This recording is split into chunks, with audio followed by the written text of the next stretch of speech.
Bem, olha, está aí o homem. Vamos lá? Vamos lá. Oi. Olá, estás bom? Tudo bem? Tudo bem? Viva. Estás bom? Tudo. Bem-vindo aí ao espaço. Obrigado.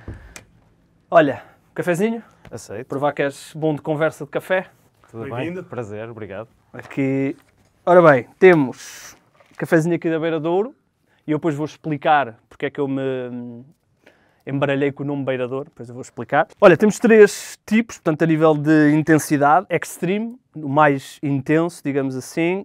Restrito é o do meio e depois temos um intenso que é o menos intenso dos 3. Qual é que preferes? Olha, vou para o intenso. Intenso? Então, olha, são 2. Olha, portanto, és daqui, portanto, não te custou assim tanto cá vir.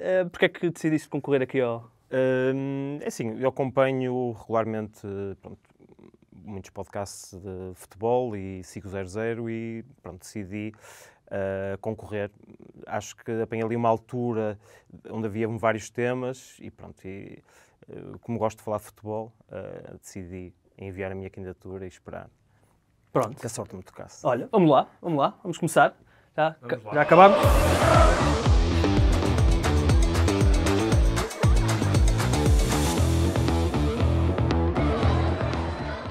Ora, apresentações feitas, café tomado, chegou a altura para falarmos aqui um bocadinho de futebol. Eu disse que ia explicar porque é que eu me engasguei no mês passado a dizer Beira de Ouro e vou explicar então. Porque quando nós éramos miúdos, ou quando eu era miúdo, o meu grupo de amigos, nós combinávamos sempre, íamos para a escola, não sei o quê, e combinávamos sempre ir juntos e combinávamos sempre no mesmo sítio, que era em frente ao mini-mercado Favo de Ouro. Portanto, quando eu penso em Beira de Ouro, a primeira coisa que me vem à cabeça é Favo de Ouro, então o meu cérebro tem que, não, Beira de Ouro. Ok. Café e não Favo de Ouro.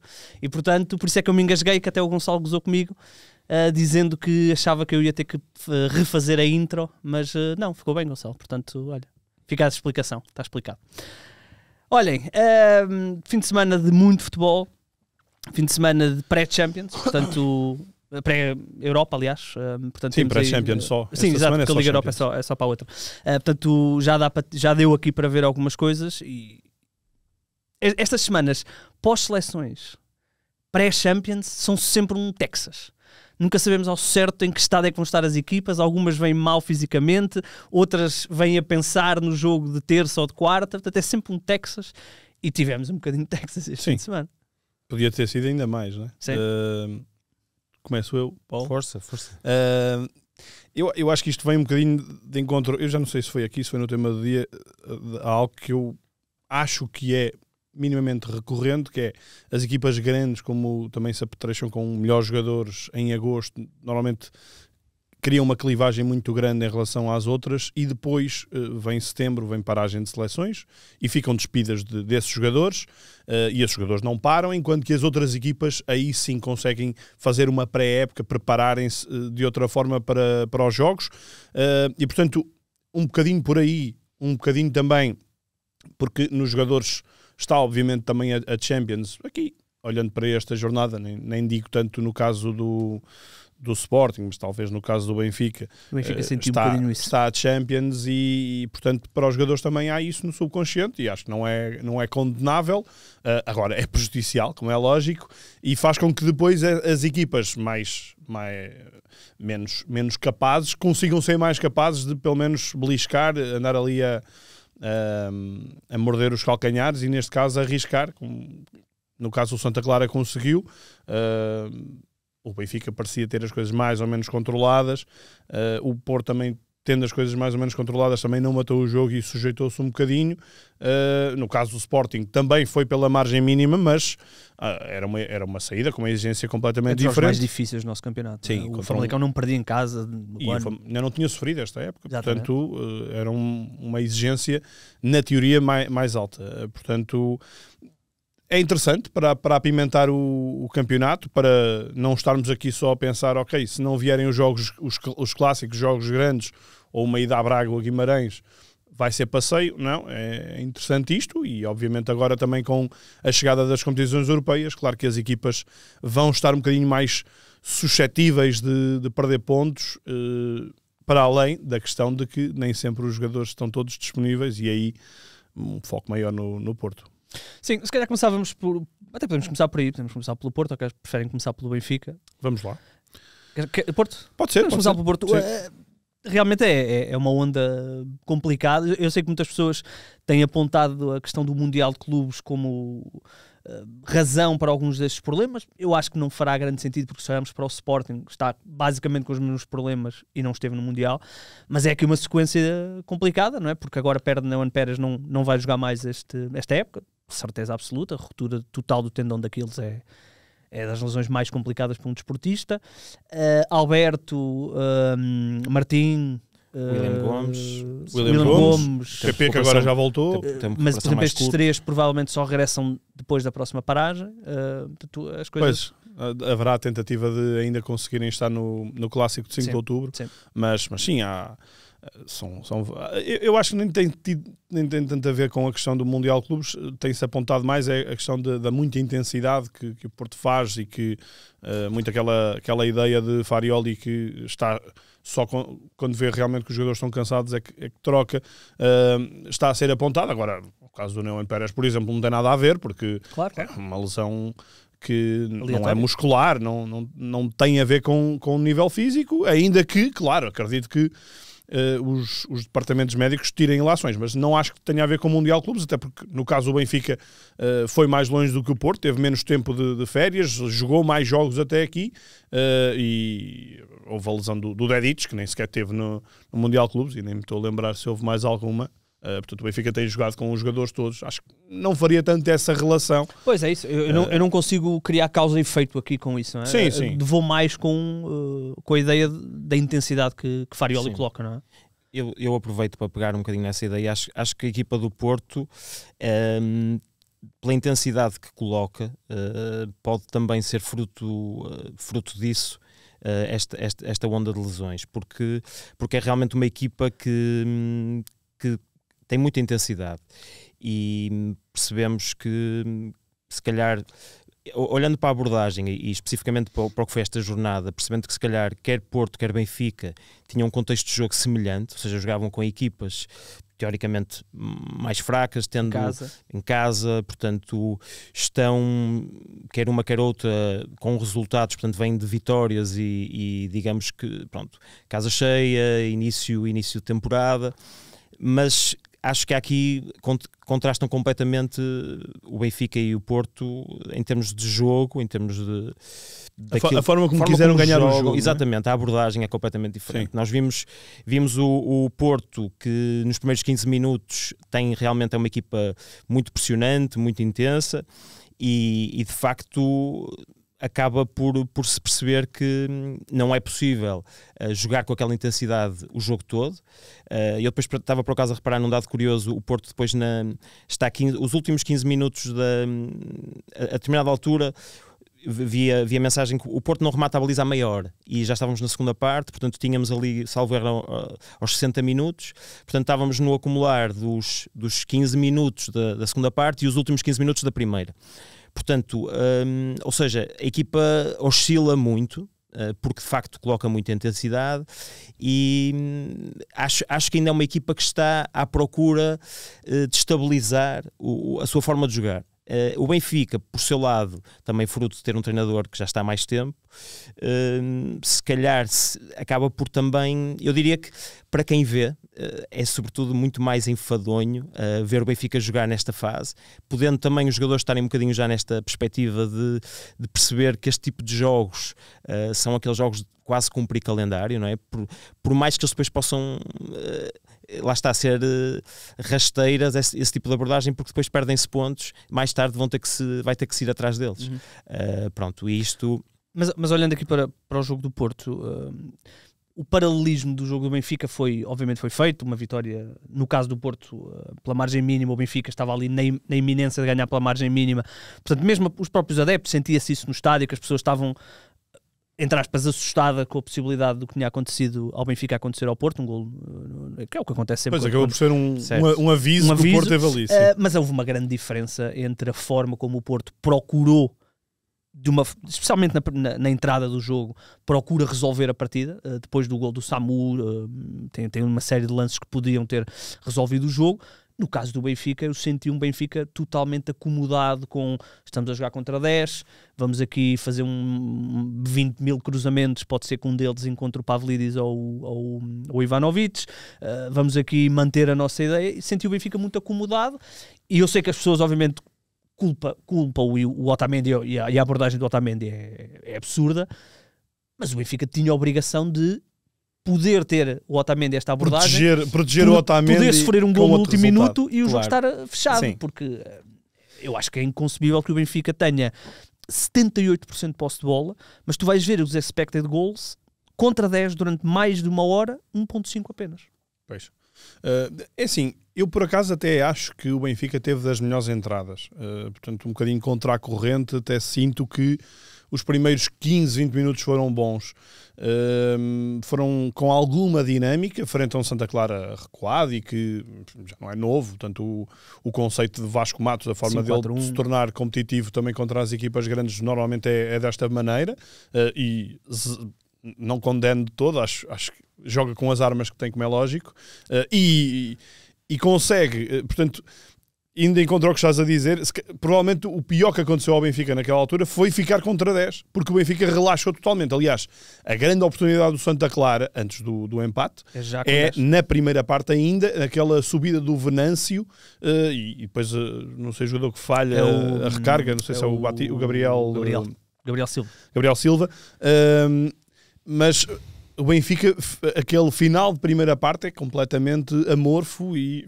aí sim, com o sentimento de, ok, isto está feito, a bola há de acabar por entrar. O problema do Benfica, eu acho que é que tem um jogo muito mais previsível. Há a questão dos cruzamentos, muito evidenciada na segunda parte. Há a questão de Richard Rios, que acho que até fez também um jogo muito aceitável, pelo menos uma primeira parte aceitável. Parece-me que é um jogador que está a exagerar um bocadinho na meia distância. Tem uma boa meia distância. Os primeiros 2 remates, permitam uma expressão, engataram bem e por isso ele depois abusou um bocadinho nesse capítulo. Mas esse é também um problema, porque falta rasgo. Realmente o Benfica entrou melhor, mas as melhores oportunidades, ou a única oportunidade, foi esse remate do Richard Rios, que o Gabriel faz uma grande defesa. Sim, tem um desvio de cabeça do Ivanovic ao lado. Consideraria aí talvez uma oportunidade também, mas é um tipo de jogo muito mais previsível, que fica mais salientado não havendo o Dedic, que estava a ser o grande agitador do Benfica neste começo da época. 2 perguntas que eu tenho em relação a isto. Primeiro, portanto, num Benfica que joga num 4-4-2, que já sabe que os seus 2 extremos são 2 jogadores muito mais de interior, como é o caso do Orsnes e do Sheldrup, e entra em campo com o Tomás Araújo como lateral direito. É verdade que já percebemos todos que o miúdo do Tiago Santos não conta para o Belenenses, não há não há Dedic, portanto as opções não abundam, mas de repente entras em campo com o Tomás Araújo.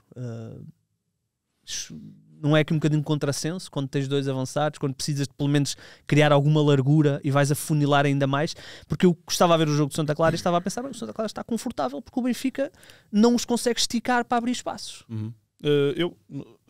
Força, Paulo. Força.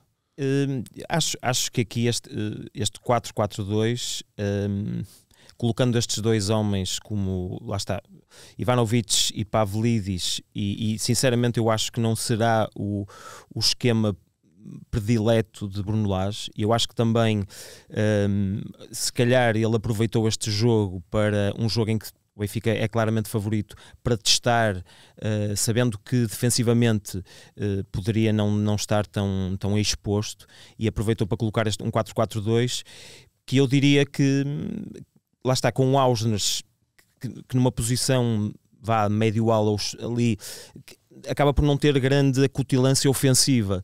A questão do Tomás Araújo é uma opção por segurança, que dá mais garantias ao treinador, mas que torna obviamente o jogo muito mais previsível. Acho que, aproveitando aqui o que o Luís vinha a dizer, o Benfica está refém de um criativo, mas ou seja, faltando o rasgo, falta realmente alguém que nesta predominância de um jogo que que não é de facto muito exuberante, mas que cria crie, que faça a diferença e que seja capaz de ir para cima. E que temos um Sheldrup que obviamente no lado oposto ao Osnes tem um perfil completamente diferente, mas de facto para equipas que baixem muito as suas linhas defensivas torna-se muito difícil. Nós vamos vendo Pavlidis e Ivanovic baixando no sentido de procurar que a defesa também saia e que cria um bocadinho de espaço nas costas, mas de facto é complicado porque temos um meio campo que não é um meio campo, os dois homens do Benfica não são claramente criativos. Esta dinâmica das alas... Eu acho que o Sheldrup, se formos a ver, não as melhores oportunidades, mas as oportunidades com dinâmica, com toque, há uma entrada na área em que ele tem a visão de dar de calcanhar para trás, acho que para o Pavlidis, depois remata enrolado.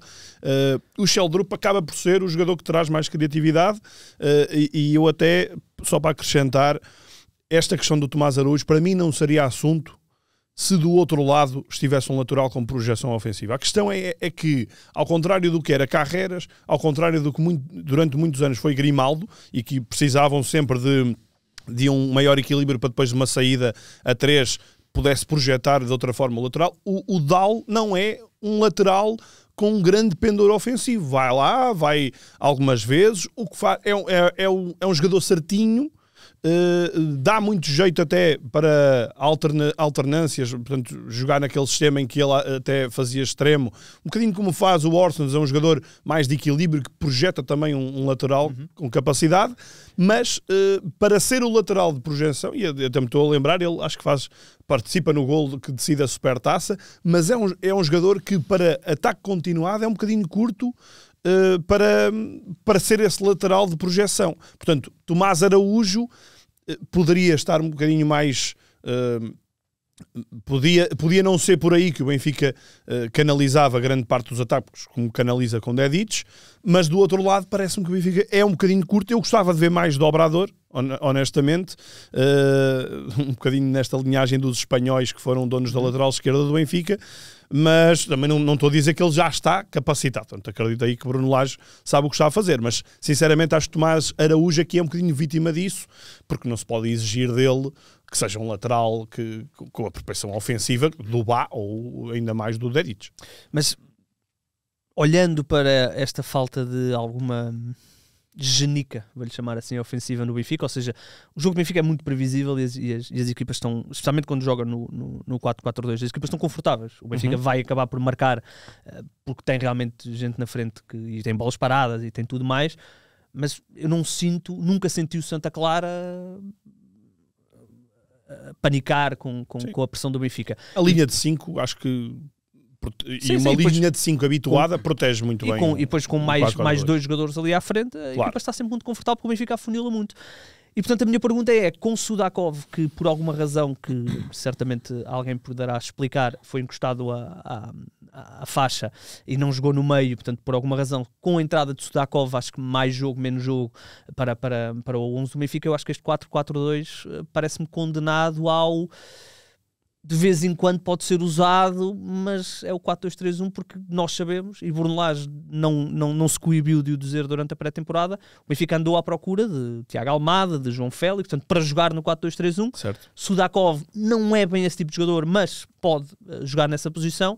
Eu acho que este 4-4-2 está um bocadinho condenado no Benfica, porque é demasiado previsível e parece mal trabalhar. Eu acho que o Ivanovic também não tem um jogo feliz. Eu acho que ele teve alguma dificuldade, portanto baixando e mesmo em zonas de finalização não foi claramente um jogo em que acho que ele já mostrou que de facto é uma opção a contar, muito válida, mas que de facto não teve um jogo muito feliz. Não achei que ele contra o Santa Clara estivesse muito bem, mas de facto acho que, concordo contigo, acho que o Sudakov será esse criativo que vai ser capaz de encontrar os espaços. Ele, pouco tempo depois de entrar, tem ali um passo de ruptura muito interessante, que depois ali sobre a direita, que acaba por não dar num lance propriamente um lance de golo. O Leandro Barreiro é curiosamente também um jogador de perfil, digamos que ali um 6-8, mas é um jogador que aparece muito bem na área, e eu diria que também por aquilo que ele tem vindo a fazer, lá está, ser uma opção para ser mais alguém a chegar à área, mas há de facto aqui o Benfica nesta lógica, pronto, este fim de semana de facto sai a perder, perde 2 pontos. Nós começamos por falar do Porto e acho que sendo dois jogos que se podem equiparar pelas suas características, vi claramente coisas no Porto que não vi no jogo do Benfica. Vi que o Porto chega com mais gente, mesmo nos cruzamentos, coloca mais gente na área. Vejo que o Porto, lá está, nesta fase, estamos numa fase muito inicial, mas sobretudo pela intensidade, o Porto é mais dominante, de facto, e o Benfica está um bocadinho ainda à procura de algumas soluções, e sobretudo também temos que olhar e perceber que naquela zona do meio campo, o Benfica da época passada tem 2 jogadores que não estavam na época passada, portanto também há ali alguma diferença que a equipa vai ter que perceber de que forma é que o seu meio campo vai servir a zona do último terço. Acho que será também um bocadinho por aqui. O Porto, por seu lado, ainda... Já vamos ao Porto. Luís, sentes isto também, que o 4-4-2 do Benfica está condenado a ser uma opção de vez em quando para ser utilizada? Eu sempre achei que seria uma opção a contar em muitos jogos, mas não de início. Portanto, é aquela solução que durante muitas vezes o ano passado o Bruno Lage tentou, quando o Benfica precisava de ir atrás do golo e não conseguia, e em que juntava o Belotti ao Pavlidis e as coisas não funcionavam, mas parece-me que o Benfica tem que encontrar outro tipo de métodos, um bocadinho mais eficazes e criativos, para... Isto fala-se muito das dinâmicas e das criatividades. O que é isto? É basicamente fazer coisas não expectáveis. E o que se sente olhando para este Benfica é que faz o expectável. E acho que esse é o lado mais alarmante. Eu, sinceramente, não acho que precise já de existir aqui um alarme grande por parte do Benfica, porque, na verdade, este jogo do Benfica ia ser um jogo à imagem da Amadora, da Alverca, em que o Benfica faz o suficiente. Os serviços mínimos. Chamemos serviços mínimos, chamemos suficiente, com exceção de um lance em que, enfim, Otamendi é completamente infeliz, mas que ele, se ele for lá mais 99 vezes tentar cabecear aquela bola, cabeceia bem. Portanto, é um... Sim, mas já sabemos como é que é, não é? O futebol vive dessas coisas. Estes resultadismos muitas das vezes correu bem, e se calhar... Eu, por exemplo, olho para o jogo da Amadora e, sinceramente, sim, o Benfica... era um jogo em que o Benfica mais facilmente podia ter deixado pontos do que este aqui até. Depois há outra coisa, né? Se transpusermos isto para o Porto, se vamos imaginar que este lance de Otamendi era com... ia dizer com o Nuno Pérez, mas não podia ser. Era com o Pablo Rosário, Banarek, por exemplo.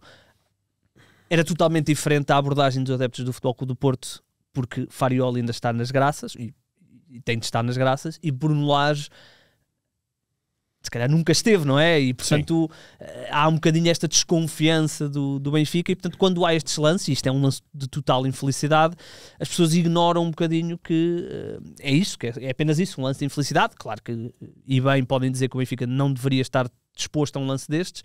Sim. Mas acabas por ter... acaba por ceder onde tu menos esperas, porque tens se calhar o jogador com mais experiência, mais habituado e campeão do mundo, obviamente dá todas e mais algumas garantias, e acaba por ser por ali. Portanto, o futebol é mesmo isso. Agora, leva-nos aqui a colocar outra questão, que é o Otamendi tem uma semana também de viagem e intensa, e agora faz sentido colocar a questão de não seria um jogo para, por exemplo, claro que depois de acontecer, é óbvio que é fácil colocar a questão, mas em que o Otamendi pudesse ser poupado... Mas o problema é que... Se calhar o próprio Otamendi não quer ser poupado. E não é só isso. Se o Otamendi ser poupado, significaria jogar Tomás Araújo e António Silva. E Tomás Araújo jogou lateral direito, porque o Benfica não tinha mais ninguém. Tinha o Orson, mas tu tens o Orson, que depois coloca no intervalo, colocando Prestiani e baixando o Orson, sabendo que o Orson faz e fez muitas vezes de início a posição de lateral direito.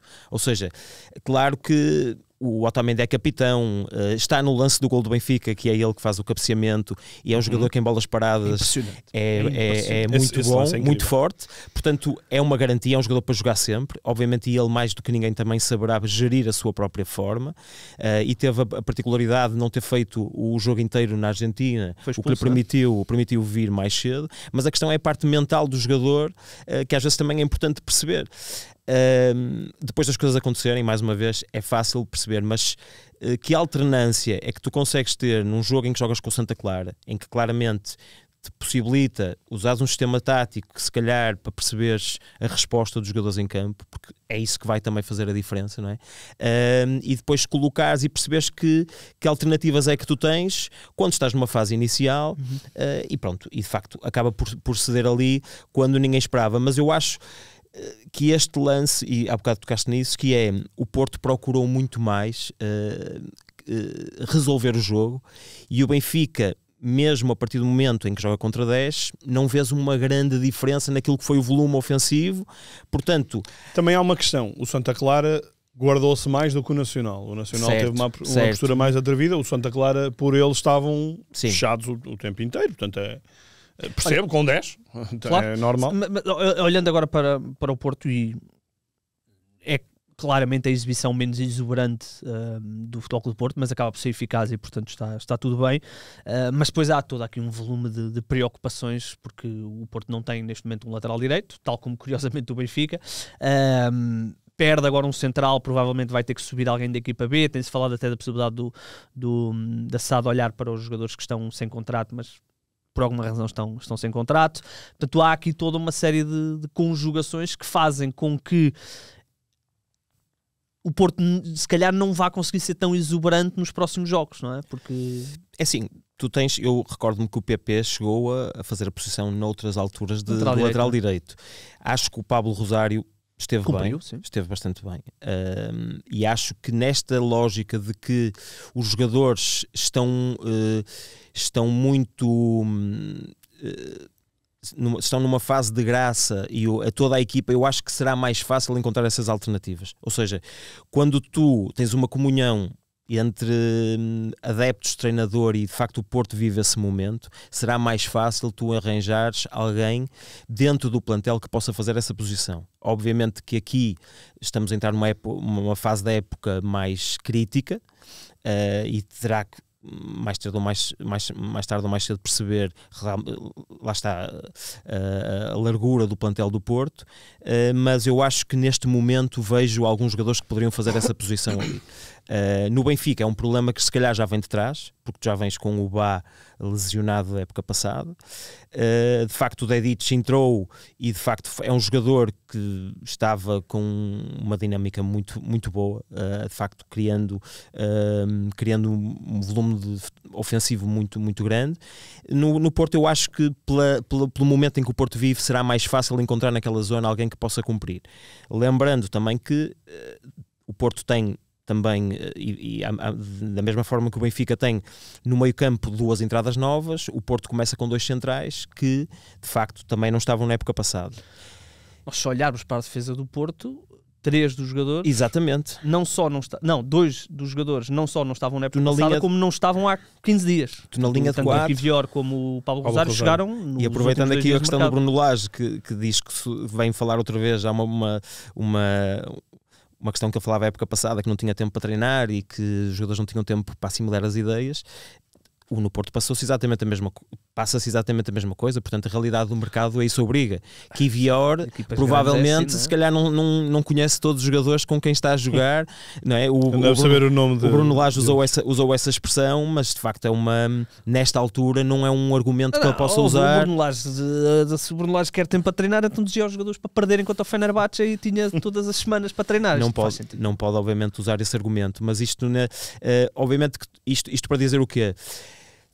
Quando tu entras numa fase, quando estás, os jogos se tens uma consequência grande, não é? E muita cadência de jogos em pouco tempo, vais estar mais exposto, os problemas vão surgindo e de facto tu tens aqui uma dupla de centrais que é nova a jogar. Pelo menos conhece a seleção, não é? Conhecem-se, falam a mesma língua, falam a mesma língua, conhecem-se e vêm do mesmo campeonato, portanto aqui há alguns pontos comuns, mas de facto em termos daquilo que é a equipa do Porto em si, para eles é uma novidade, e de que forma é que eles vão gerir também este acumular de jogos, será interessante de perceber. E obviamente que esta dinâmica, abrandando esta dinâmica de volume ofensivo e de futebol entusiasmante, vai-se perceber que capacidade é que tem o Porto em duelos em jogos que sejam mais a doer. Para já passou o grande teste, que foi o clássico. Sim, passou, mas com veremos... uma nota muito positiva, não é, Luís? É um Porto que é verdade que estamos aqui a falar de alguns problemas e o que é que pode acontecer, não sei o que é certo é que o Porto é líder isolado, que já não o era há 2 anos ou qualquer coisa assim do género. Mais 3. Mais 3 anos. Portanto, é líder isolado. É se calhar a equipa que melhor tem jogado na totalidade, porque o Sporting se calhar também tem jogado bem, mas o jogo com o Porto realmente foi pior o Sporting que o Porto, até em nível de resultado. Estamos aqui a falar de uma equipa que está tranquila e como disse-me também o Paulo, se calhar é mais fácil tu dizeres ao Pablo Rosário para jogar eu não sei se estou a dizer bem o nome dele, é Pablo Rosário. Sim. É que alguém me disse que era Rosario e eu fiquei na dúvida, não é? É Pablo Rosário. Pablo Rosário. Portanto, podes chegar ao pé do Pablo Rosário e dizer, olha, vai jogar lateral direito e não tens grande pressão, não é? Sim, assim. E neste caso trata-se de um jogador que o treinador já tinha treinado, já tinha orientado, já o tinha colocado também nessa posição na altura do Nice, portanto não parece que seja por aí. A única coisa que eu fiquei um bocadinho surpreendido foi do Gabriel Veiga ter ficado no banco, por acaso fiquei admirado, não sei se terá a ver com aproveitar o ânimo que o Mora ganhou, quer de Alvalade, quer sobretudo do Sub-21, mas fiquei esta vai ser um dos grandes duelos no Porto, né? Mora, Gabriel Veiga. Sim, sendo o Mora para jogar sempre ali, diria que sim. A minha questão com o Mora, mas nunca poderá abdicar dos extremos, mas seria num sistema alternativo com 2 avançados e o Mora atrás, e aí dava para meter o Gabriel Veiga, mas obviamente não dá, não vai tirar PP nem Borja Sainz, portanto ainda assim tem mais que 11 para poder escolher e tem bons jogadores para ficar no banco, mas esta onda de lesões é bom que também abrande, porque senão de facto começam a escassear hipóteses. Tu olhas, o plantel, uma das críticas, entre aspas, uma das coisas que apontávamos ao Futebol Clube do Porto é que o plantel não era muito extenso e de repente perdes Luke de Jong, já tens que, se tiveres um problema com o Samu, já tens que voltar a Denis Gul, que é um problema, perdes William Gomes, portanto quem é que te dá saindo do banco, não é? Ou seja, perdes ali opções para agitar. Sim, e agora o Porto tem, eu não vou dizer que é o primeiro teste, porque o primeiro teste foi em Alvalade, como fomos falando, e correu bastante bem, mas agora tem finalmente a tal sequência, portanto vai a Vila do Conde. Mas tem uma benéfica, tem esta semana para... Tem esta semana para trabalhar, isso é verdade, e portanto eu, dentro das tais limitações de plantel, mas acho que veremos algumas melhorias, pelo menos em entrosamento de Kivior e Pablo Rosário no tal jogo em Vila do Conde. Depois vai a Salzburgo e depois vai a Aroca, portanto são 3 saídas seguidas. E a ter aí Benfica também. E depois a seguir recebe o Estrela Vermelha e recebe o Benfica até à paragem. Portanto é este o calendário do Porto nesta altura. Mas estas 3 saídas, em nenhuma delas eu posso dizer que o Porto não é favorito. Acho que é favorito nos 3 jogos, mas são saídas. São campos específicos. Rio Ave começa a precisar. Depende do vento. Também depende um bocadinho do vento. Ganhou este campeonato, não é? Aroca, um campo, como sabemos, mais pequeno. Portanto, tem particularidades aqui e que deixam mais à prova esta equipa. Sim, mete-se aqui uma viagem longa, europeia, portanto, claro. Toda um grau de dificuldade acrescido. Nós perguntámos nas redes, portanto, já tocámos no Benfica, já tocámos no Futebol Clube do Porto, o Sporting também sofre com estas lesões, Geni Katama, agora até o Rui Silva se lesionou, Diomande, portanto, há o mistério. O Maxi o Maxi já jogou, já entrou a meio da segunda parte, portanto, em princípio estará de regresso à titularidade muito brevemente. Há o mistério Nuno Santos, que se falava-se que podia jogar na Supertaça, entretanto já passou mais de um mês da Supertaça, Sim. ele continua sem treinar, sequer sem limitações. São 3 lesões graves. É isso. No sim, Nuno sim, Santos já pesa. E nós perguntámos isto nas redes, não é? Quem é que vai ter agora aqui uma sequência? Quem é que vai ter mais dificuldades até à paragem? Portanto, a paragem é na casa do... É depois do 5 de 5 de outubro, exatamente. É o 6 de outubro é a paragem. Renato, o que é que as pessoas foram dizendo? Escolhi aqui 5 comentários, mas foi quase tudo à volta do Benfica. A maior parte das pessoas foi falar do Benfica e do Braga. Tivemos muita gente a mencionar o Braga. Escolhi aqui o comentário do Diogo Machado Silva, que escreveu: para mim vai ser o Benfica, as más exibições e agora o empate em casa, a jogar contra 10. Vai deixar toda a equipa em dificuldades e ainda por cima será a equipa que tem mais jogos em virtude do jogo em atraso. O Mário Talaia volta a mencionar o Benfica. A falta do Amar Dedic veio pôr a nu mais uma dificuldade no jogo do Benfica. Laje terá muitas dificuldades em pôr a equipa novamente a jogar um bom futebol, como fez nos primeiros 6 meses da sua primeira passagem. Já foi há algum tempo isso. Já lá vai. Já lá vai há algum tempo. O André Ariel escreveu: o Benfica com exibições fracas, sob pressão das Champions e eleições. O Vitória Sport Clube em crise, mau início, sem reforços e presidente ameaça sair se não for o 5º lugar. E o Braga tremido, péssimo arranque e chicotada à vista antes de enfrentar o Sporting. Olha, mas o Vitória fez uma fez uma boa exibição este fim de Este semana. jogo não vi. Eu fui pondo o olho, jogaram bem, tranquilos. Tem uma coisa muito engraçada, é que é como já saíram os veteranos todos, agora eles podem quase que semana a semana mudar e quem está melhor a treinar joga, Claro. porque já não há Tiago Silva, já não há Nuno Santos, já não há... O mercado fechar, em muitos casos, é um sossego, mesmo que fiques pior, mas ao menos é um... Sim. Dá para trabalhar. O João Pires escreveu: o Braga joga um futebol muito pobre e os próximos jogos são contra o Vitória, Feyenoord, Nacional, Celtic e Sporting. Um calendário muito complicado numa fase má da equipa, cheira a chicotada, e não vou dizer Benfica porque pelo treinador a equipa só precisa de tempo.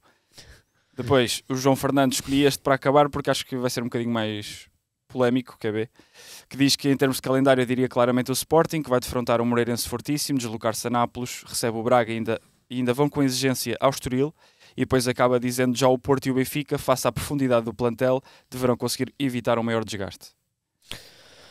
Sim, Sendo que o Futebol Clube do Porto e profundidade acaba por ser... porque a profundidade do Porto foi um bocadinho beliscada agora, não é? Já não era soberba e agora pior é por causa destes problemas físicos.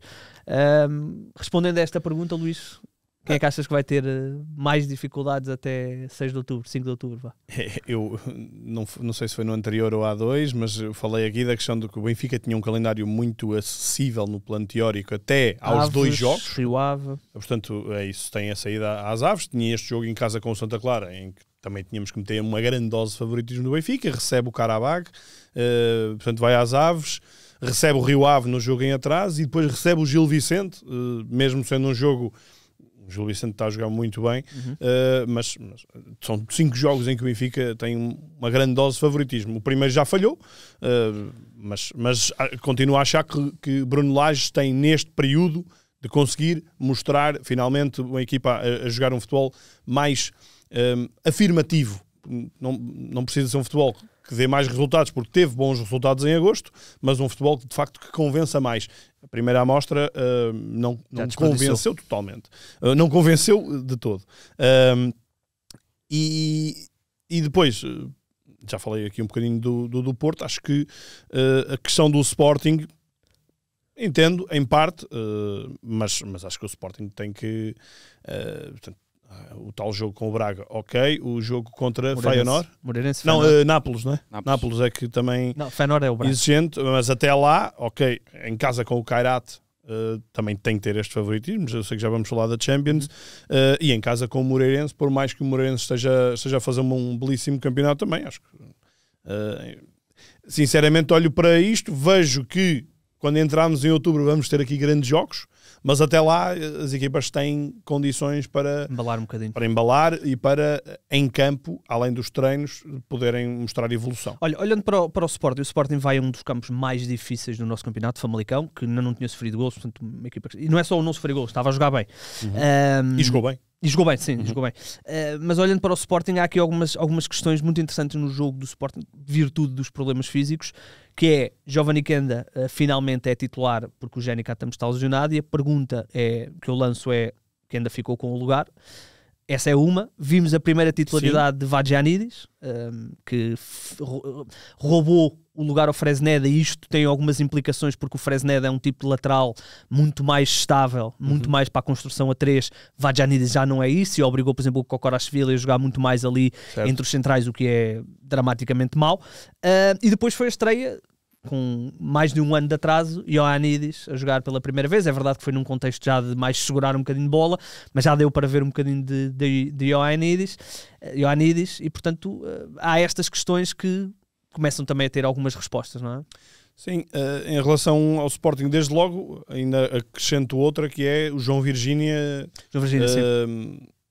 cumpriu, portanto, esteve bem. Sim, mas aí não acho que haja uma dúvida sobre quem vai ser o guarda-redes. Mas pelo menos não surge uma dúvida. Okay. Não é? Não surge uma dúvida no sentido em que, ok, tens uma segunda linha que te dá garantias, como no Benfica o Samuel Soares ou o Cláudio Ramos no Porto, dão-te garantias. Não é como o número 1, mas está lá, não há uma decalagem muito grande. Em relação à questão do Kenda, para mim é assim, obviamente, não tenho qualquer dúvida, ele tem um lance que desperdiça na primeira parte, tem uma bola oposta. E esse eu acho que é o grande problema do Kenda. Mas achas que o Catamo finaliza melhor? Não estou a fazer comparação. Estou a dizer que o Kenda é um jogador que eu acho que é tremendo e concordo contigo, titular do Sporting. Peca só um bocadinho nesse momento da decisão, faz-me lembrar um bocadinho o Rafa, quando aparecia no Braga, no Benfica, que aparecia isolado 20 vezes e precisava de... O Kenda tem 18 anos e a verdade é uma. Eu sinto que desde a saída do Ruben Amorim, o Kenda se calhar nunca teve o mesmo nível de confiança por parte do treinador, e isto não é uma crítica, o treinador tem as suas escolhas, mas o Kenda foi um jogador que passou a sair mais vezes, muitas vezes já não jogou a lateral, jogou à frente, umas vezes por necessidade, outras vezes por opção, mas precisa outra vez de voltar a ter essa confiança, e acho que com os jogos ele vai tê-la. Em relação à questão Vaianidis, é uma boa questão, porque com o regresso do Maxi Araújo, mas mesmo com Mangas, são dois jogadores com muita propensão, nunca vão ser esse o terceiro central a construir. E o Sporting vai jogar com um terceiro elemento sempre a construir, isso é certo. Morita é muitas vezes esse jogador, mas não está. Kochorashvili não, pelo menos para já, na primeira amostra, não tem esses condimentos. Por isso, a vaga fica aberta, porque eu acho que em condições normais o Vaianidis é melhor, é mais ofensivo, é mais fiável do que o Fresneda, mas o Fresneda tem esse ponto a favor. É isso, não é? É uma dúvida aqui, porque tu jogares com Maxi e com Vaianidis é interessante, porque são dois laterais com uma profundidade muito grande, mas especialmente quando não tens Diomande. Certo. Repara que o Sporting vai jogar num campo, assim, o campo Famalicão também não é um campo muito grande, e aqui as dinâmicas que se criaram e a forma como o Sporting abordou o jogo permite, se calhar, que o jogo se torne mais rápido também, fruto das dimensões do campo e a forma como também o Famalicão joga. Esta intensidade que foi criada também propicia um bocadinho mais isso de que vocês falam. Eu acho sobretudo que o Sporting tem soluções, tem bastantes soluções, e acho que a questão não se toca na questão do Sporting a jogar a 4, não é? Uma linha de 4, e eu lembro-me que se calhar é também o sistema tático em que o Rui Borges está mais à vontade, e diria que será que se começa a dissipar a ideia de voltar a saída a 3? Construir o Sporting mantém a saída já a 3. No Vitória ele também saía a 3 muitas vezes, sim. Baixando um dos homens do meio campo, baixando um dos homens do meio campo, ou no caso do Sport era o Fresneda, não é? Sim, é isso. O Fresneda acaba por dar isso, e Vaianidis ainda precisa de ganhar cal para especialmente fazer. Quando Diomande regressar, que não há de demorar muito, e portanto Diomande é indiscutível no Sporting, perdes Debaste, o que a nível de saída de bola dos centrais, Debaste e Inácio têm uma qualidade que Diomande não tem. Portanto, mais precisarás de um outro elemento.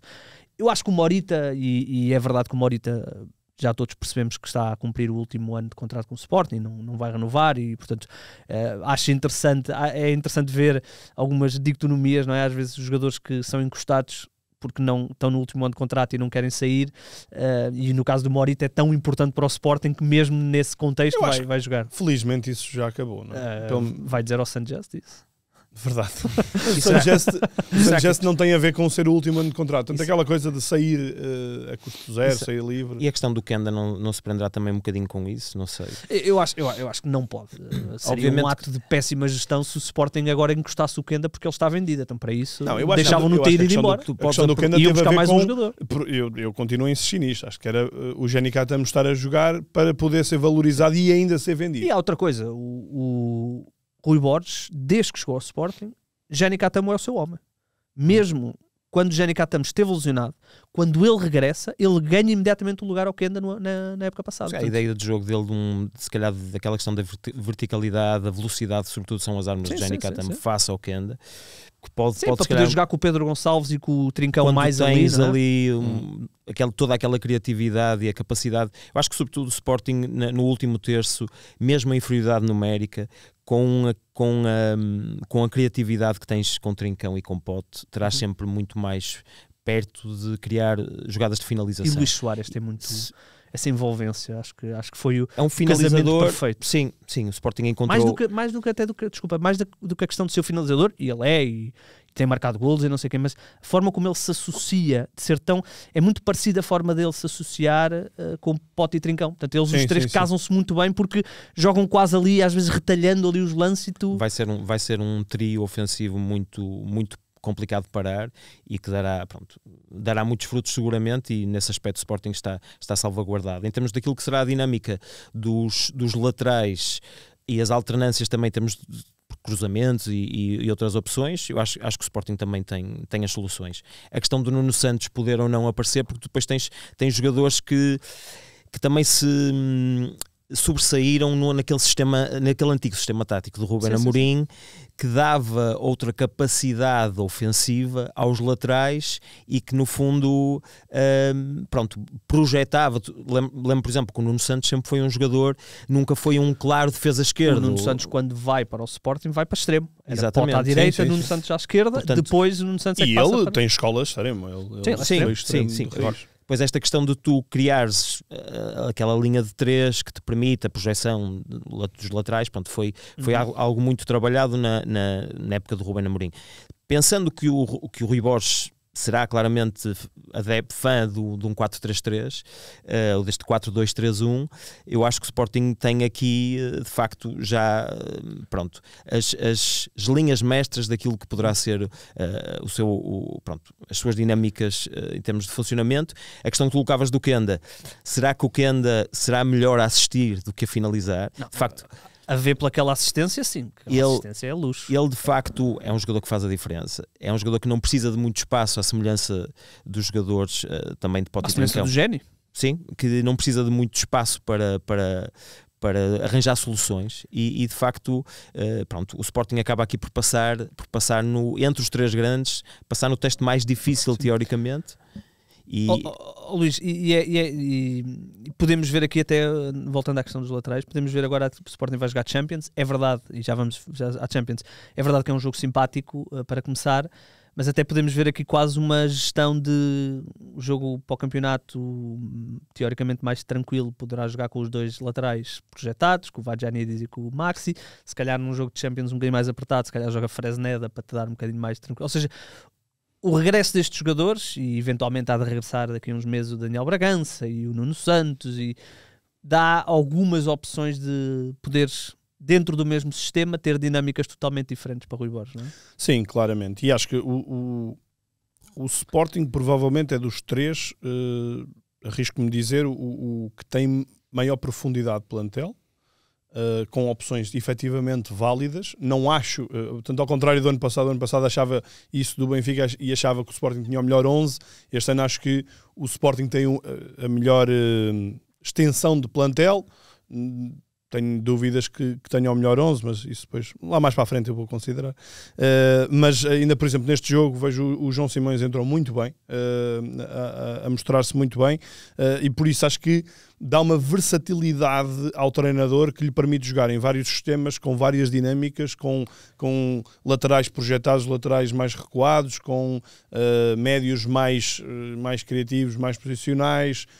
O ataque, como vocês há pouco estavam a falar e muito bem, é um ataque tem uma dinâmica enfim, o ano passado também tinha uma grande dinâmica, mas era uma dinâmica mais previsível de se saber o que é que ia fazer. Iam servir Gyökeres, que depois tinha a sua imprevisibilidade para decidir os jogos que mais ninguém tem, mas o associativismo que aqui o Luís Soares poderá dar, tenho a certeza que não vai conseguir os golos que o Gyökeres conseguiu, mas se calhar a equipa vai consegui-lo. E isso é o mais importante. Portanto, e agora ainda acrescenta mais Ioannidis. Mais uma opção. Vou dizer que é uma grande dúvida. Não estou a ver que nesta altura haja esse espaço para o Ioannidis, mas é um jogador que, como já dissemos no episódio passado, ele vem para reclamar o lugar e vem para jogar e vem para ser opção, e é um jogador com qualidade para ser titular do Sporting. Portanto, que ótimas dores de cabeça tem Rui Borges, por mais que ainda haja jogadores no departamento médico, e se calhar vai haver sempre, e o Sporting já não é de agora, o ano passado foi o que foi. O Sporting tem tido esses problemas recorrentemente, mas tem um leque de soluções que quer em termos de consolidar um sistema, quer em termos de variar de jogo para jogo, poder adaptar-se às vezes ao adversário também, porque não? Acho que tem um leque muito interessante de jogadores. Olha, é só atenção que se calhar o Luís Soares nesta fase, se virmos no período homólogo em relação ao Gyökeres, não terá muito longe em termos de número de golos. Eu vi qualquer coisa, acho que um jornal qualquer tinha hoje, se Soares supera Gyökeres, eu deduzo que seja a performance, se tu somares o que são os golos marcados no Sporting e seleção nesta fase, portanto em termos globais, não é? E o Gyökeres, sim, ou seja, em termos de números não andará muito longe, mas claramente não podemos esperar, não podemos esperar que à partida ele vá fazer sim, já nem interessa pensar nisso, não é? Mas deixa-me também acrescentar que mesmo para o Rui Borges, tu repara que tu tens um Famalicão que vai atrás, que o resultado não satisfaz a equipa, ao contrário das outras duas equipas. Repara que Santa Clara e Nacional estão numa, mais ou menos, vamos dizer, obviamente, mesmo estando a perder, quer Santa Clara, quer Nacional, mas estão dentro daquilo que seria mais ou menos previsível, ao contrário do Famalicão, que com este início da época e da forma como estava no jogo, o Famalicão, não estando confortável, é uma equipa que vai atrás, tem por que arriscar mais. Então isso também acaba por ser mais fácil ao Rui Borges gerir, em termos daquilo que são as armas que tem no banco, e acaba por ser mais fácil do que propriamente para Farioli e Bruno Lage, que têm necessidade de fazer substituições a acrescentar algo ao jogo. Porque o Rui Borges, quando vai mexer, percebe claramente que do outro lado tem uma equipa que está a ir atrás do resultado. Então nesta questão das transições, lançando mais frescura e lançando homens, como a questão de João Simões, rapidamente estando ali numa zona, se a outra equipa está mais acaba por se expor mais numa questão de estar defensivamente em situações de igualdade numérica, e estas armas que entram acaba por ser mais fácil, e nesse acaba por ser mais fácil gerir também para o treinador. Mas o contexto também é muito mais, ou seja, a dificuldade do jogo quando o Sporting coloca o João Simões, quando o Sporting colocou o próprio Maxi, o Sporting não estava por cima naquela fase, ou seja, os jogadores entram num contexto muito mais negativo. O Sporting marca aos 67, salvo erro, 2-1. Por aí, 65. Tu tens mais ou menos ali quase que... Sim, mas quando entra o João Simões, o Sporting estava, não vou dizer encostado lá atrás, mas estava... Sim, mas precisava de respirar, precisava de controlar o jogo mais à frente. Aqui no fundo o que eu digo é, tu lanças, ou seja, estás com o jogo na mão, e sabes que a equipa do lado de lá também quer, o resultado não lhe é satisfatório, enquanto tu, um Nacional pode ter pernas para lá chegar, não é? Exatamente. Sim, quando tu estás a ganhar 1-0 no Dragão, ok, é 1-0, mas o Sporting está a 2-1, portanto também certo, mas repara que lanças um jogador, ele vai entrar, mal era se ele não entrasse com o jogo na mão também, tranquilo. Quando mexe o Nacional, pela forma como se apresentou durante o jogo, digamos que foi cumprindo o seu papel, portanto, e com um Porto que vinha a ter um volume ofensivo muito forte, estar a perder 1-0 num lance de penalti, em que o Porto, percebes, ou seja, o que eu acho é que o Nacional acaba por também sair mais satisfeito com aquilo que foi a performance da sua equipa, enquanto o Famalicão, pela posição que encontra jogando em casa, quer um bocadinho mais do jogo, não é? Certo, mas a questão aqui, certo, claro. Ou seja, acaba para o Rui Borges. Mas quando tu lanças um um jogador que tenha entrado no Porto. O Gabri Veiga entrou. Pronto, Entrou lançaste o Gabri Veiga. Estás a ganhar 1-0 ao Nacional em casa, ele vai entrar pressionado. O João Simões, quando entrou no Sporting, o Sporting estava realmente pressionado. João Simões e Alisson. A exigência que o João Simões teve naquele jogo é totalmente diferente da exigência que o Gabri Veiga teve. Ou seja, a nível de colocar o jogador... Sim, eu aqui dava-te um bocadinho a questão mais da perspectiva do que é que a equipa do lado de lá ainda quer do jogo, isso, percebes? Claro. E ou ainda consegue. Ou ainda consegue fazer ou ainda jogo. Consegue, porque tu, quer dizer, não, mas o são Famalicão, diferentes, não é? São o Sporting diferentes. dá a volta, não é? O Famalicão marca primeiro, portanto, ou seja, obviamente que as duas equipas, se calhar, as três equipas, vamos dizer que o Sporting marca aos 65, aos 65 de cada um dos seus jogos dos três grandes, as três equipas estão por cima, estão a ganhar. Sim, mas ok, mas há uma total diferença entre aos 65 minutos o Sporting passou a ser pressionado pelo Famalicão de uma forma que o Benfica e o Porto nunca foram pelos seus adversários. Mas é isso, acho que era um bocadinho aí que eu queria chegar. Ou ou seja, é que é muito mais difícil entrar o João Simões aos 70 ou 80 minutos quando ele entrou com o Sporting encostado, entre aspas, lá atrás, do que entrar o Gabri Veiga aos 60 minutos com o Porto a controlar o jogo, obviamente com a possibilidade de se poder ser assustado, mas o Sporting estava num contexto muito difícil quando teve que lançar podia o estar mais máximo. vulnerável, não é? certo. Olha, vamos à Champions. A Champions vem aí finalmente, é a competição que eu sei que todos nós se calhar mais gostamos de acompanhar. A minha mulher já sabe que é a única coisa que eu em casa imponho futebol, já é noite de Champions. Vais ver o PSV Sanguiloa? Não, felizmente há vários jogos à mesma hora, portanto por acaso não, por acaso este talvez o até melhor, é o Atlético Bilbao Arsenal. O Juventus Borussia Dortmund. Não, mas esse não é à mesma hora, esse é às 8. Ah, sim. Às 7h45 podes ver o PSV Sanguiloa. Às 17h45 ainda não estou em casa. Há muito para onde escolher. Olha, olhando muito rapidamente para os Sporting e Benfica, o calendário ditou que os primeiros dois jogos fossem os dois relativamente simpáticos, olhando para o que aí vem. Portanto, podemos aqui esperar, teoricamente, não é? duas vitórias, o que é sempre, interessante, exatamente, mas não ganham estes. 2 jogos em casa, portanto, até por isso o calendário ficou simpático. Eu acho que o calendário amenizou o mau sorteio que os dois tiveram. Portanto, pelo menos começam em casa com as equipas mais acessíveis. Claro que as equipas para já estão mais motivadas e se calhar em dezembro já não estão tanto, mas ainda assim é a probabilidade de começarem bem, quer Benfica, quer Sporting, dá aqui um balão de energia sempre diferente. O ano passado as duas também começaram a ganhar. O Benfica foi, acho que foi na estreia do Laje, portanto foi no Estrela Vermelha. Começa a Estrela Vermelha. Começa na Estrela Vermelha, ganha por 2-0 lá. O 2-1, acho 2-1. E o 2-1, Sporting, sim. O Sporting também ganha, portanto o Sporting faz 10 pontos em 4 jogos. O Sporting começa muito bem. Começa muito bem com o Ruben Amorim. Chega a estar em primeiro. Exatamente. Não sei se são 3 jogos, 3 vitórias. Tem a vitória em casa com o City. Não, o quarto jogo é a vitória que é contra o City, que é o último jogo do Ruben Amorim. E depois tens aquela questão, pronto, obviamente, reta descendente quando entra... Mas é isso, as duas equipas entraram com vitórias. Sim, mas o Sporting entrou mais fulgurante. Era importante, era fundamental que isto voltasse a acontecer, porque o calendário é de facto muito, muito complicado. Depois complica para frente. Sim, porque os jogos em casa, que teoricamente é onde podes ganhar mais pontos, não são jogos nada simpáticos. Ainda vou ter que abrir aqui só para ver, para não me escapar nenhum clube, mas começando aqui no Benfica, logo a seguir vai ao Chelsea. E depois, salvo erro, depois vai ao Newcastle. E depois vai ao Newcastle, portanto 2 saídas a Inglaterra. A ida a Newcastle diria que era a pior saída possível no pote 4.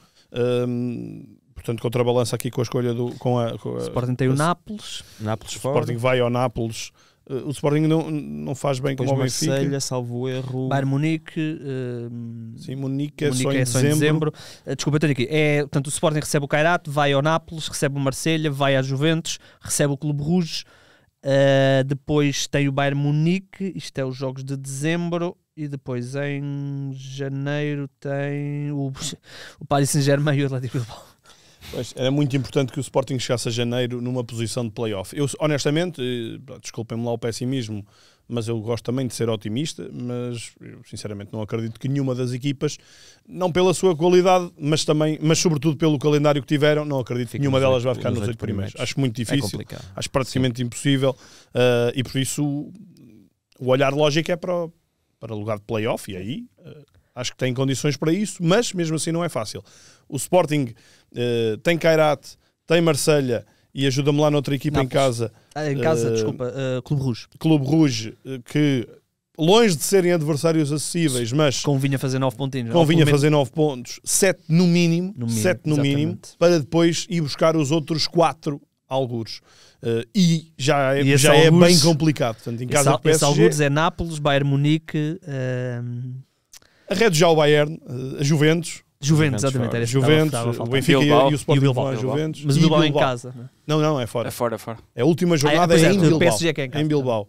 Por isso, é um calendário de facto muito complicado e, olhando para o do Benfica, não é melhor. Portanto, volto a colocar o Qarabag em casa, o jogo claramente mais acessível. Vai às 2 idas à Inglaterra, Chelsea e Newcastle. Era importante que não perdesse as duas. E claro, qualquer adepto do Benfica que nos esteja a ouvir vai estar a dizer que era ganhar as duas, mas... Com Porto pelo meio e eleições. Sim, certo. Sim. Fazer 2, 3 pontos nestas idas de Chelsea e Newcastle, mas realmente... Temos aqui um Bruno Lage que já treinou na Premier League, não sei se poderá utilizar alguma da sua experiência. O Renato estava ali a falar da questão das eleições. Ele também já treinou na Liga Portuguesa. Ele também já treinou na Liga Portuguesa. Mas só para terminar, antes de ir ao teu raciocínio, vai ao Ajax, não é um Ajax temível, é uma saída minimamente interessante, mas em que não se pode dizer que o Benfica também seja favorito. Recebe o Nápoles, não é propriamente um jogo fácil, é contra o campeão italiano, e depois acaba, tarefa tranquila, vai a Turim e recebe o Real Madrid. Portanto, é um calendário de facto muito exigente, por isso, desculpem-me o pessimismo, mas eu acho que é impossível os 8 primeiros para as duas equipas portuguesas. E somarem os 2 pontos. Somando, espero que sim. Uma coligação. Olha, uma coisa que volta a existir este ano é o Apostaz da Liga dos Campeões. Ou o Apostas ZZ da Liga dos Campeões. Não é? Porque eu tenho sempre a ideia que é Apostaz e já me disseram que não, que é Apostas ZZ. Que, tal como o Apostas ZZ da Liga Portuguesa, onde eu não estou nada mal classificado, passo o aproveitamento aqui do espaço, é grátis e dá prémios também. Dá prémios, mas acima de tudo é grátis, não tem custos e as pessoas podem participar. Há prémios todas as semanas, há prémios finais. Eu já fiz a minha. Tu já fizeste? Não. Mas vou pôr aqui a gravar o meu ecrã para depois o Renato. Aqui com a ajuda do nosso Paulo. Olha, são muitos jogos, portanto eu não vou fazê-los todos, mas vou fazer aqui os que eu estou mais interessado. Mas tens que fazer todos? Eu sei. Não vais vou fazer falar agora, de todos. Não vou fazer agora. Os que não quiseres saber, perguntas ao Paulo. Exatamente. Então, olha, Atlético Bilbao Arsenal, é só saber quantos é que o Gyökeres marca. Portanto, o Arsenal marca primeiro e marca por... Por acaso também meti isso. Não, vou pôr que marca pelo Martinelli. Só para não fazeres igual a mim, não é? Só para não fazer igual. Martinelli que não tem jogado.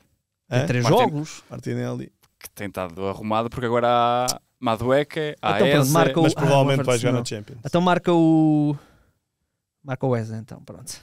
Obrigado, Renato. Benfica, Kairat. O Benfica ganha isto. E ganha tranquilo.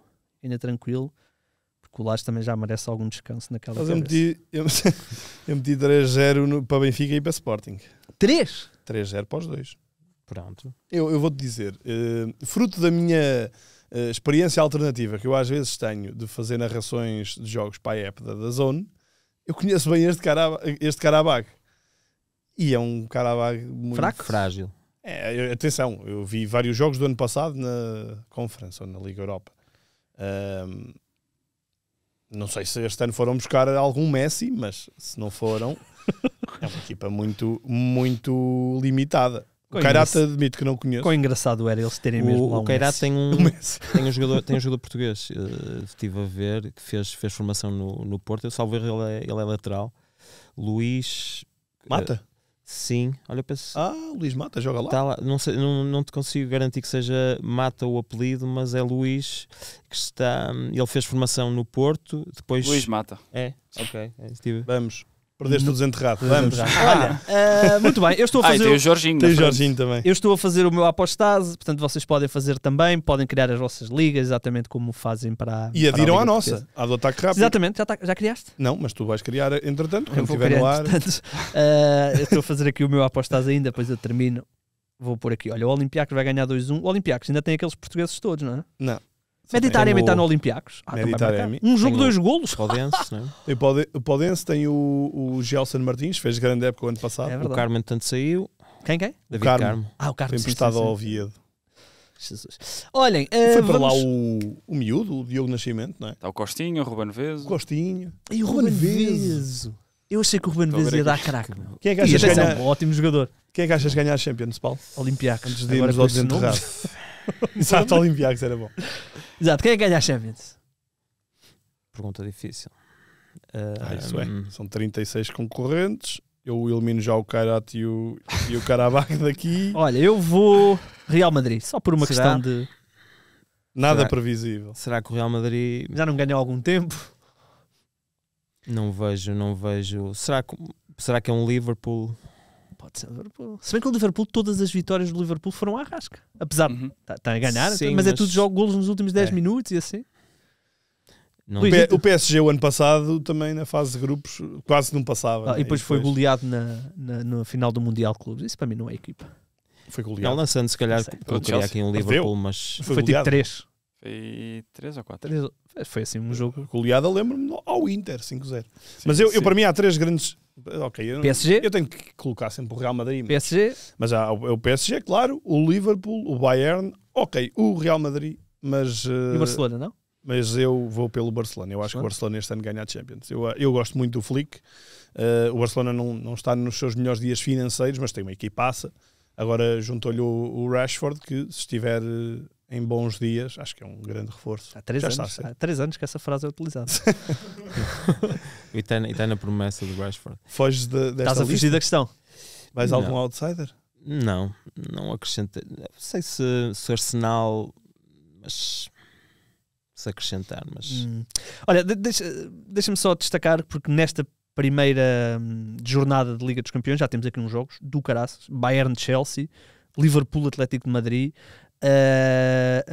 Newcastle-Barcelona, Manchester City-Nápoles. Portanto, já há aqui uns jogos muito, muito interessantes de City-Nápoles vai acompanhar. ser bom.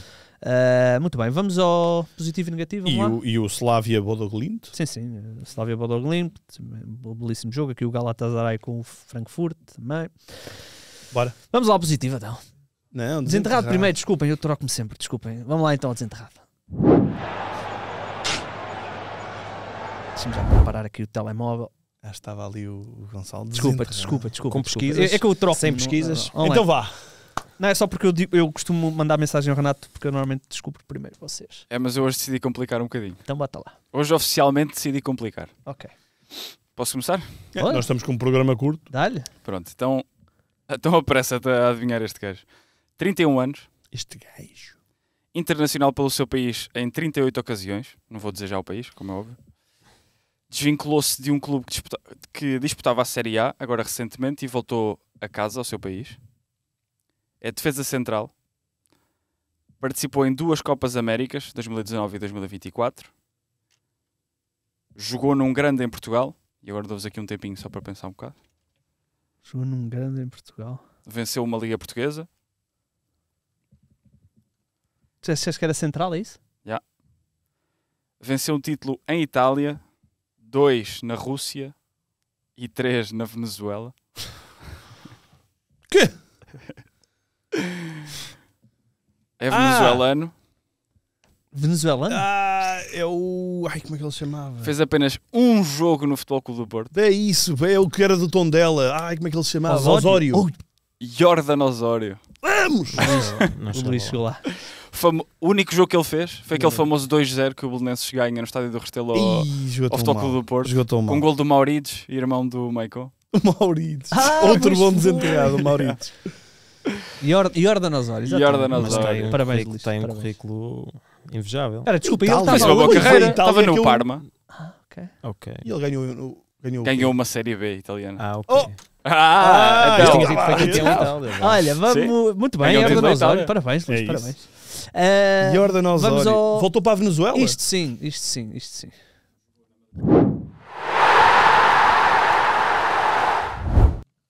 Já tinha foste. Muito bem. Isto sim. Deixa-me ir aqui à conversa com o Paulo. Paulo, podes começar tu. Então, isto sim, vou destacar a equipe médica do Porto ter dado assistência a um adepto durante o decorrer do jogo. Foi parar no jogo. Sim, acho que, pronto, destacar um bocadinho, de facto houve ali apercebeu-se que algo não estava bem, os jogadores também se aperceberam e houve ali uma espécie de clareira que se abriu nas bancadas e pronto, e depois... Estavas no estádio ou na televisão? Não, vi na televisão. Okay. E de repente os jogadores, pronto, também se aperceberam, mas Nelson Puga e a equipe médica do Porto, portanto, com auxiliar as pessoas que já estão obviamente preparadas para isso, mas a disponibilidade da equipe médica poder ir de socorrer, felizmente não foi nada demais, mas isso seria o meu destaque pela positiva, não futebol em si jogado, mas acho que é destacar. São muitos anos do Dr. Nelson Puga. É verdade. Eu não me lembro do Porto sem Nelson Puga. Eu ia dizer isso. Quem era antes? Eu estava num jogo, isto há muitos anos, eu estava num jogo em que o Nelson Puga se lesionou. A correr, a entrar no campo, ele escorregou e lesionou-se. E ele também foi atleta do Porto, salvo erro, voleibol. Pois foi. Ok. Isso foi no Dragão, não foi? No Dragão, isso eu sei, agora não me lembro qual também é que não me lembro qual é que era o adversário. E então, Luís? Olha, o meu isto sim é o Igor Tudor, portanto, para trazer um Igor ao isto sim, é a primeira vez e única. O Igor Tudor e a sua Juventus é muito cedo, ainda há pouco estávamos a falar, a Juventus vai jogar contra os dois portugueses, portanto, ainda bem que não é agora, mas eles estão com a corda toda. Jogo incrível. Investiram bem outra vez, passaram os 100 milhões, quer dizer, olhando para o que foi o mercado em Portugal, investiram razoável, mas juntaram agora mais umas soluções ofensivas, o Openda veio do Leipzig por empréstimo e junta-se ao, portanto, além do Vlahovic, já tem também o Jonathan David, tem um trio de ataque interessante, tem o Chico Conceição, claro, foram buscar o Zé Grova na parte final por uma bacatela ao Lille, e tem uma equipa que se está aqui a montar de uma forma interessante. Acho que na baliza as coisas não são propriamente 100%. Di Gregório não me convence totalmente, mas estou curioso para ver esta Juventus, que vem de uma vitória por 4-3 contra o Inter, de forma épica, viram o jogo no fim, e tem 3 jogos, 3 vitórias, portanto um começo promissor da Vecchia Signora. Por alguma razão não estou a conseguir fazer aqui o apostado. Deixa-me só dar uma... Né? Não apareceu-me aqui um erro. Deixa-me só dar aqui um positivo. Primeira vitória do Beira-Mar no Campeonato de Portugal e ganhou ao Rezende. Portanto, desafiaram para... Houve problemas em tua houve casa. Problemas. O Igor é do Beira-Mar, a namorada é de Rezende. É verdade. E, não és capaz de falar do Rezende. Então, olha, o Rezende namorada perdeu... ou ex-namorada? Namorada. Quer dizer, agora passou. Quando o episódio sair, depois logo se vê. Não, mas primeira vitória do Beira-Mar, estamos fortes. E a Académica deu a volta e ganhou ao Belenenses. Grande clássico. Foi? Olhas para o top 10 de equipas com mais participações na primeira divisão. E anda para lá o Beira-Mar. Não. Mas está a Académica e o Belenenses. Eu aproveito aqui só para também destacar que o Trofense ganhou ao FAF em casa por 5-1. É lá. Resultado que repete após, para a Taça de Portugal, ter ganho ao Varzim. Também por 5? Também por 5-1. Portanto, e neste momento é líder na Liga 3, portanto na Série Norte. Com 2 vitórias. Temos aqui um colega, é verdade, editor, o Diogo Matos. Diogo, certo. Vamos ao... Isto não. Força. Olha, isto não. Polémicas à parte. O prémio dado pela Liga Portugal ao melhor jogador de sempre Liga Portugal ter sido ao Cristiano Ronaldo, acho que não se justifica, pronto, e passando assim só por alto, falta substância para, ou seja, teres que justificar, não seriam, nós podíamos debater muito acerca de quem seria sei lá, um jogador unânime para receber este prémio. A questão é, não estamos a falar no valor, obviamente que quando o Cristiano sai de Portugal, fez-se jogador, pronto, e a história é o que é, mas de facto, destacares como o melhor jogador de de sempre da Liga Portugal. Acho que... Eu diria que o nome poderia ter tido outro tipo de... O nome do prémio. Pois, é isso. Podiam ter Eu acho que o homenageado. conceito será Eles queriam o melhor jogador homenageá-lo. de sempre que esteve, que passou por aqui. Passou Pronto. pela Liga Agora, Portuguesa. E aí não há dúvidas, não é? Nós, ainda por cima, tu vendo que o Cristiano, a sua carreira depois se vai construir de facto os números e estatísticas, etc. Portanto, e isso não é claramente aquilo que ele tem em Portugal. Portanto, acho que, obviamente, que fica-lhe bem o prémio, não é isso que está em questão, mas poderíamos, falar aqui, porque tem jogadores que internacionalmente não conseguiram a projeção dele, portanto, e quase que te passava aqui um por cada clube dos 3 grandes, mas sem, a falar até em jogadores portugueses, que foram predominantes nos seus clubes e decisivos, e depois, o Cristiano obviamente sai. Atenção, eu adoro o Ronaldo, é o jogador. meu jogador favorito, ou um dos meus jogadores favoritos. Eu diria que consigo, assim, de cabeça, pensar em 200 jogadores melhores na Liga Portuguesa que o Ronaldo, Sim, com todo o respeito. Mas eu acho que aqui o nome é que era... Pronto, eles viam, se eles quisessem, eles queriam homenagear o Ronaldo. E O bem, melhor de sempre que passou na Liga Portuguesa. Exato, Pronto, dizer, é uma coisa assim. mas eu percebo.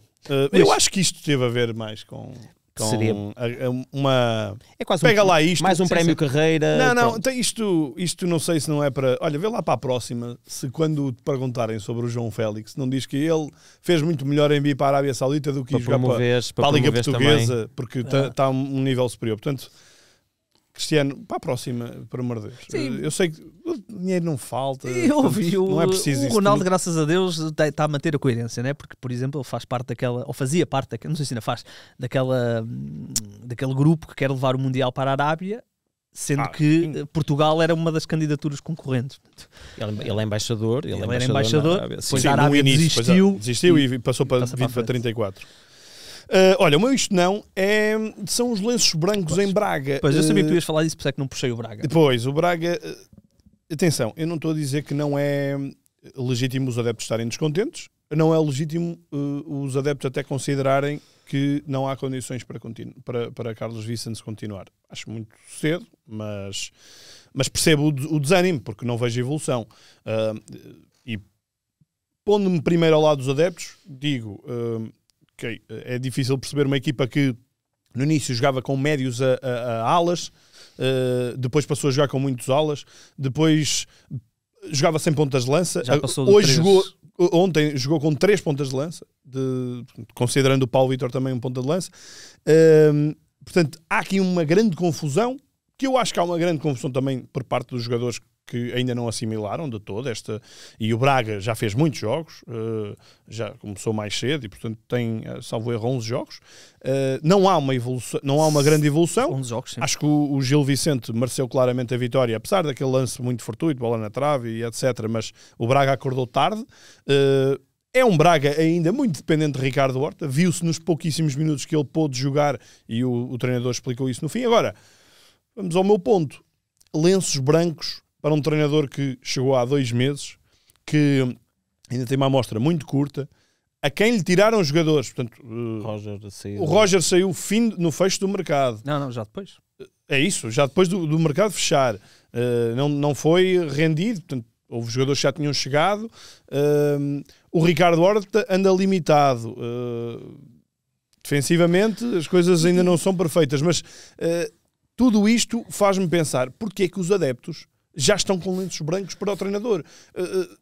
Quem é que arriscou no treinador? Eu não estou a dizer para mostrarem lenços brancos ao presidente, como é lógico, e acho que António Salvador tem engrandecido o Braga, mas a questão é que acho que para o treinador é muito... Injusto, exato. Eu vou ter que me pôr do lado dos adeptos, porque eu tive... eu vou-lhe considerar desprazer de ver a maioria dos jogos do Braga, porque o Braga é uma equipa que para fantasy é muito, muito interessante.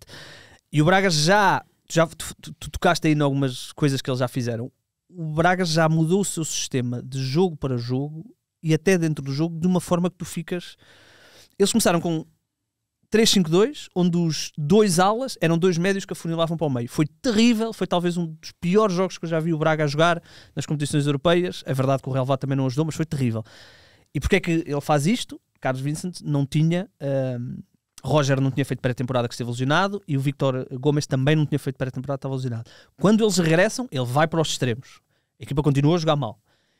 Ele, insatisfeito com a qualidade da equipa, mudou para o 4-2-3-1 mais tradicional, Mas mesmo assim, o Víctor Gomes, por exemplo, joga como terceiro central no momento ofensivo. Ou seja, Paulo Víctor, tu estavas a falar, ele jogou extremo. Paulo Víctor jogou a extremo direito e depois passou para a esquerda ontem. Portanto, é toda uma... Os adeptos, eles olham para o investimento que foi feito, e Paulo Vítor é a contratação mais cara da história do Braga, que já tinha sido batido esse recorde pelo Dorgels, e de repente tu vês a equipa que já passou por 3 sistemas, que já passou por imensas iterações de jogas a 3, mas depois já é o médio que vai ser o terceiro central, agora já é o lateral que vai ser o terceiro central, o Leonardo Lelo, que está a fazer uma época brutal, mas às vezes joga a terceiro central. Eles sentem que não há, que falta é coerência. Isso, os adeptos estão, okay. Ou seja, com tantas mudanças, a equipa tem que jogar melhor. Mas tu, ao fim de 2 meses de eu trabalho, eu percebo. Já acertavas tudo. Ao fim de 2 meses de fazer podcast... Luís, mas a questão aqui é que... O ano passado já teriam, trocado treinadores nesta altura. Não, o ano passado já tinham trocado há um mês. Pois, mas a questão aqui é que ele já testou várias coisas e tu ainda não consegues. E os adeptos, eu estou a pôr do lado dos adeptos que ainda não perceberam muito bem o que é que está a acontecer. Mas atenção, ele tem um emprego novo. É verdade. Ele foi é a primeira vez que ele está a treinar. É a primeira vez que ele está a pegar numa equipa como treinador principal. Ele foi adjunto. Ele foi escolhido para uma missão de construir uma equipa. Nós estamos a meio de setembro e já estamos a dizer que não serve. Nós todos, vias a cara de António Salvador no final e eu não sei se ele estava chateado porque um jogador estava no chão ou se ele estava chateado com a incapacidade da equipa. Mas a verdade é que tu estás à espera, ainda por cima, depois do mercado que se fez em Portugal, estás à espera que o Braga esteja no nível dos grandes. Não, o Braga vai ser isto na mesma. Mas se calhar também são os adeptos um bocadinho a pôr em causa teres ido por uma opção de alguém que ainda não tem propriamente maturidade como treinador principal, e se calhar para uma equipa que tu queres, ou que os adeptos pretendem que seja, que possa lutar pelo campeonato, que se calhar seja outro tipo de opção. Mas o Carlos Vicens, atenção, eu não estou a dizer que ele está bem. Sim, mas e nem quero que isto soe a defendê-lo, porque eu não estou a defendê-lo, claro. Simplesmente... eu acho que se for para criticar alguma coisa, que se critique o facto de se ter arriscado. Mas o ter-se arriscado, acredito que não foi a pensar, esta época o Braga vai estar num patamar brutal. Sim, vamos ver. Estamos a meio de setembro, como tu disseste bem, ainda não houve nenhum treinador despedido. Que estamos a melhorar. Não houve ninguém, para não? Não. Estamos bem. Alguém que sai antes do começo? Ou não? Não, ok. Não, no ano passado que houve o do Gil Vicente. Nesta altura, o ano passado já terias o ano passado já tinhas muitos. Chicotadas à quinta jornada. O ano passado já tinhas no Vitória e no Braga, acho eu. Já tinhas no Benfica. No Benfica, não, mas a questão do Braga, mas o Vitória sai, quando sai Rui Borges, é um... Não, está bem, não é o Vitória. O Vitória há 2 anos. Há 2 anos é que há 2 anos é que... Olhem, vamos embora, já estamos longos. Portanto, obrigado, Paulo, por teres cá vindo. Não vieste muito longe, portanto... Obrigado na mesma. Obrigado na mesma, mas a nível de transtorno para a tua vida não foi dramático. Gostaste, Paulo? Sim, muito.